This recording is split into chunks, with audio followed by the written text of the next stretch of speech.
In nursing research, some of the most powerful data doesn't come from a lab or a giant spreadsheet. Nope, it actually comes from human stories, the kind that are shared in a simple, direct conversation. In this explainer, we're going to break down how those conversations get transformed into crucial research data that can literally change the way we practice nursing.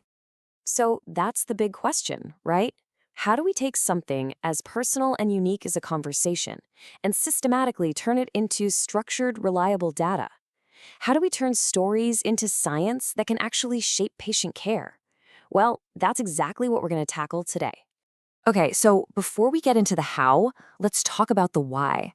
In a field that is so incredibly human-centered, like nursing, understanding people's experiences, their beliefs, their attitudes, that's everything. And that's where the power of a simple conversation really, really shines. So you might be wondering, why not just send out a questionnaire? It's way easier, right? Well, the advantages of an interview are huge. I mean, think about it. A questionnaire can tell you that a patient is anxious, but a good interview can uncover why they're anxious. It lets researchers explore really complex topics with empathy. It makes sure people who can't read or write can still have their voices heard, and a skilled interviewer can build the trust needed to get to the real heart of an issue. It's all about getting that depth, not just taking boxes. Now, this isn't a one-size-fits-all kind of deal. A good researcher has a whole toolkit of different interview types to choose from, and picking the right tool for the job, that is absolutely essential for getting the right kind of data. So let's take a look at the main options. First up, we've got the structured interview. The best way to think about this one? It's basically a questionnaire that you read out loud. Every single participant gets asked the exact same questions in the exact same order.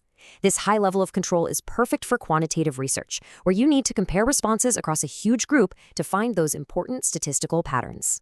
Next, we have the semi-structured interview. This one is a fantastic middle ground, kind of the best of both worlds. The researcher comes in with a guide of core questions they need to ask, but they have the flexibility to ask follow-up questions or, explore interesting things that pop up during the conversation. This mix of focus and freedom is awesome for getting detailed, qualitative insights while still making sure you cover all your bases. And then we have the unstructured interview. This is the most open and conversational approach of them all. It might just start with a really broad question like, so, tell me about your experience. And from there, the participant really guides the discussion. It's an incredibly powerful tool for deep, exploratory research where the goal is just to understand something from the inside out. And the toolkit doesn't stop there. You've also got a couple of specialized tools.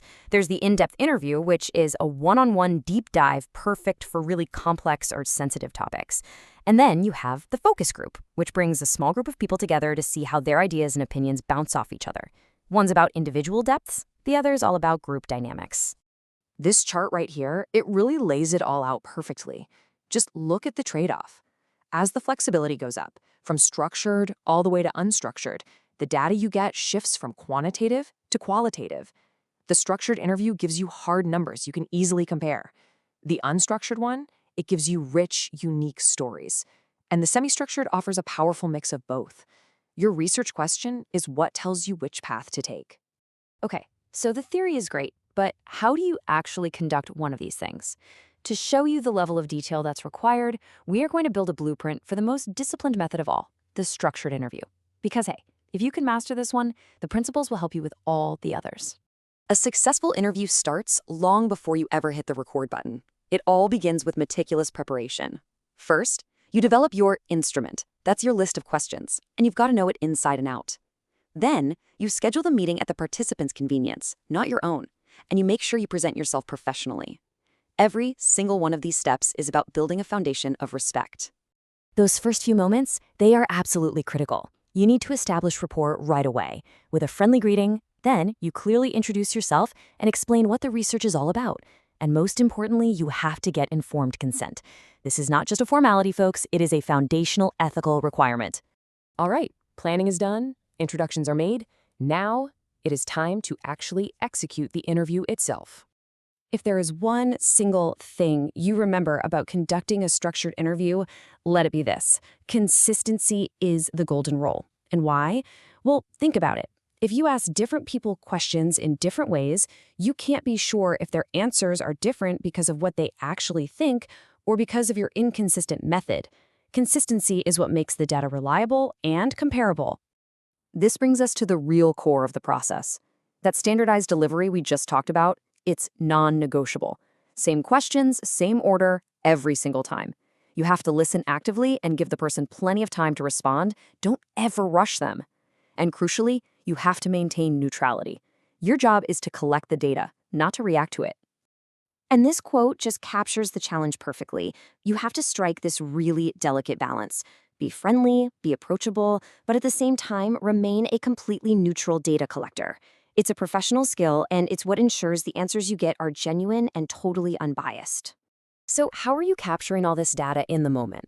Well, with structured interviews, it's often as simple as checking a box on a digital form or even just a piece of paper.